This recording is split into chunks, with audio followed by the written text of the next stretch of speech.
So hi guys, so today we're going to unbox GoPro HERO9 Black Edition.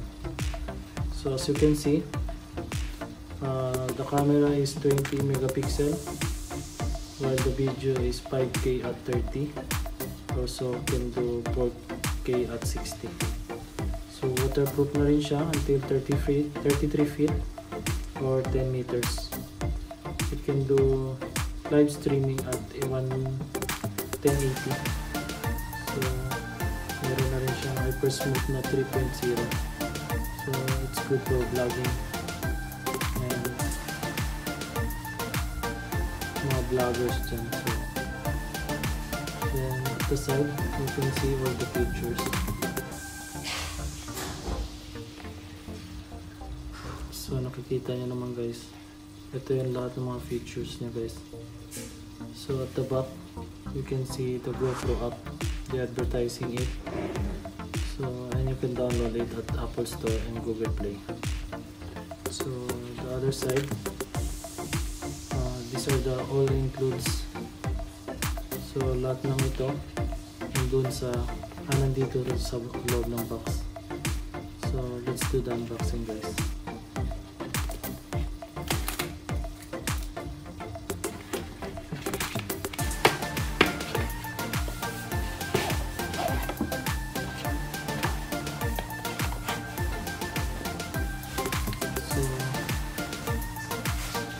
Ito siya guys. Meron na rin hard case. So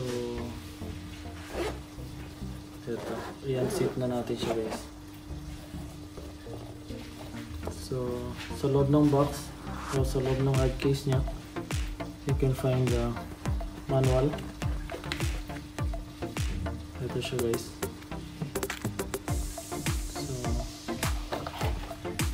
Mamaya babasahin natin mamaya. So meron na rin siyang USB type C na charger, then battery, the mount. So ito yung guys mga ano niya, nilalagay sa helmet.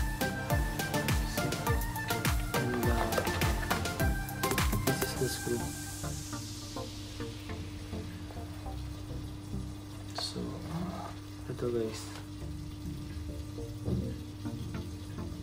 ito siya. So diba ang ganda, ang laki na ng screen niya, and ito rin yung harap, ang laki guys. So hindi ka na mahirapan mag selfie. So siguradong makikita mo sarili mo dito if nasa loob ka ng camera para magse-selfie ka. So it's good for selfie and vlogging guys, and also for action sports, kasi ako mahilig ako sa mga action sports. So gusto ko yung adrenaline. So minsan nagmo-motocross or minsan nagpo-trail, and minsan din mountain climbing ako or nagte-trekking. So maganda to siya guys. So subukan natin buksan guys. Subukan natin ilagay yung battery. So dito guys.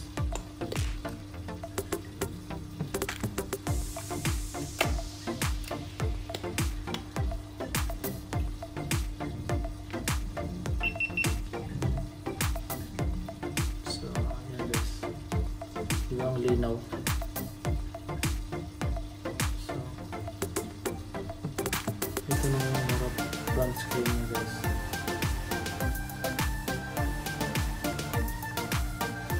So klarong klaro.